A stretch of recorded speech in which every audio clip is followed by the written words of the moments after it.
going to be making sunflower seed pate.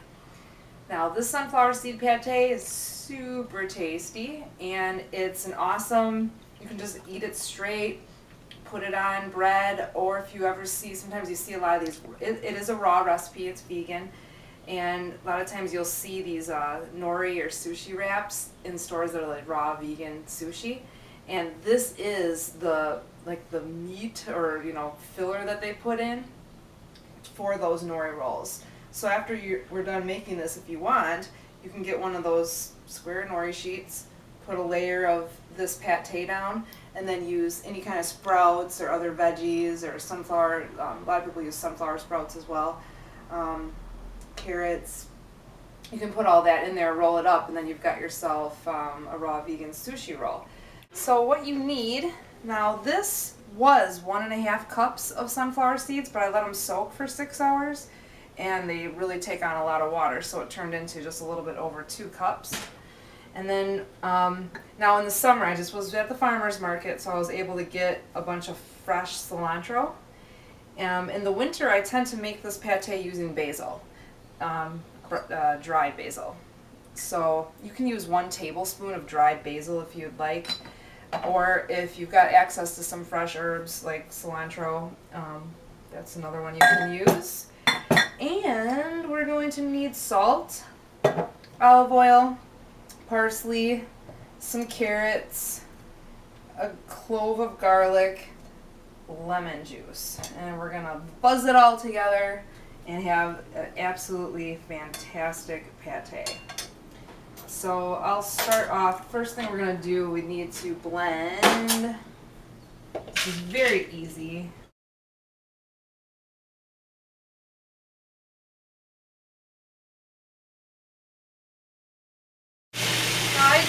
I just blend it until it gets kind of thick and meaty looking, like this.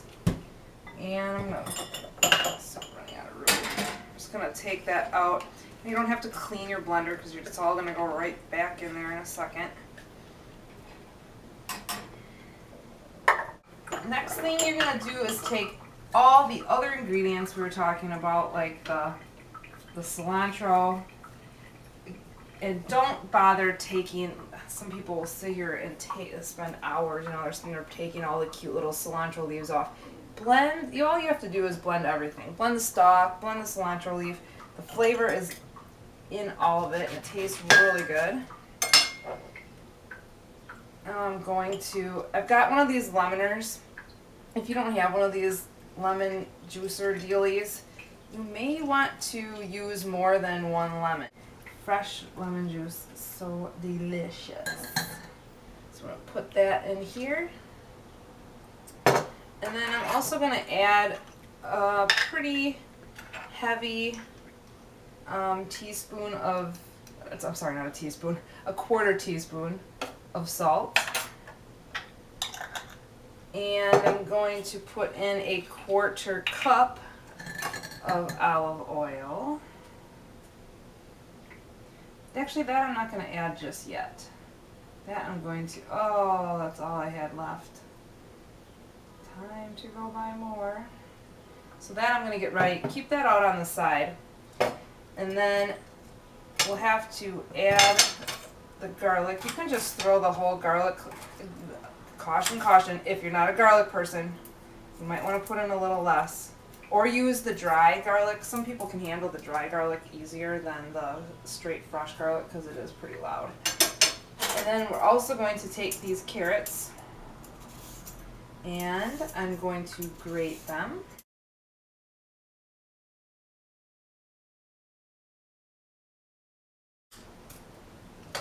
By the way, did you know that the hybridization of vegetables, when they plant these hybridized vegetables, they'll have the same species of vegetable, like carrots for example, planted in fields that are as far as you can see is carrots, carrots, carrots. So they do the same thing with almonds. It's like you'll have almond groves, these trees for growing almonds as far as you can see.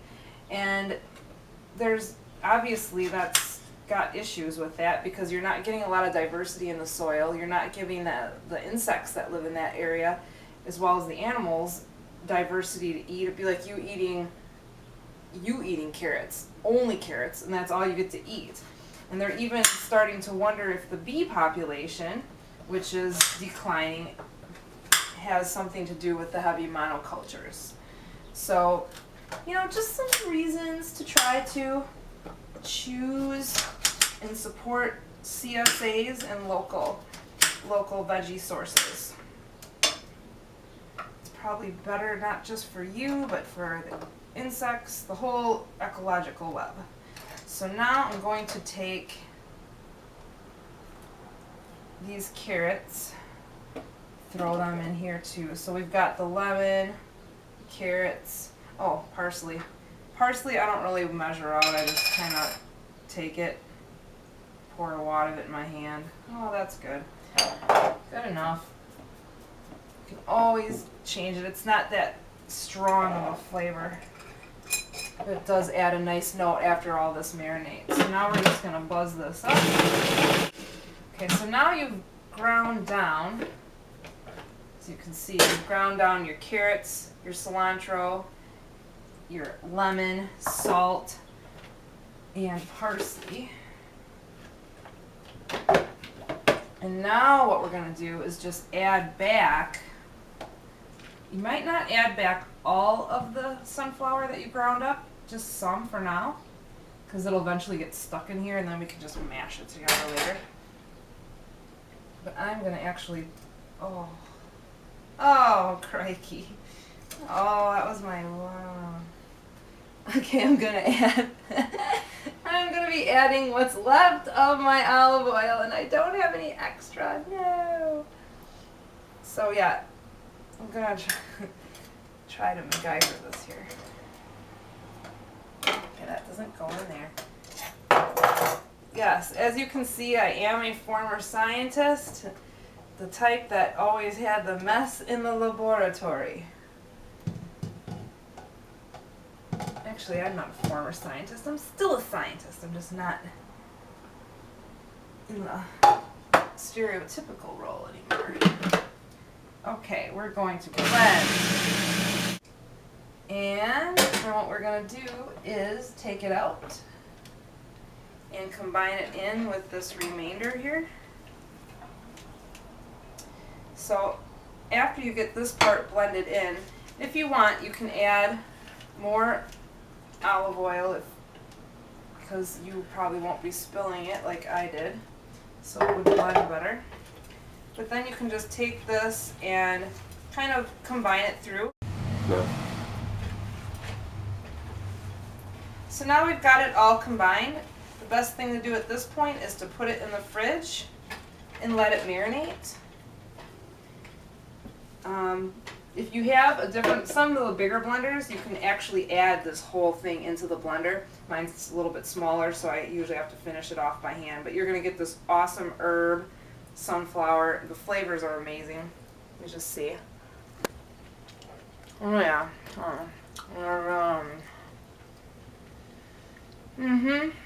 Yep. Absolutely delicious. And for those of you who really are not fans of cilantro, because there's some people out there that really don't like it, please, you can make the exact same thing, but just don't put the cilantro in. Just put in a tablespoon, like a heaping tablespoon of basil. It is so fantastic. It is so delicious. It is really, really delicious. It's really good. Okay. Thank you so much for watching how to make sunflower seed pate. Oh, there's one final herb that I forgot to mention that really kicks this up a notch and makes it like crazy delicious. Cayenne pepper. It just gives it a little heat underneath. It's really, really good.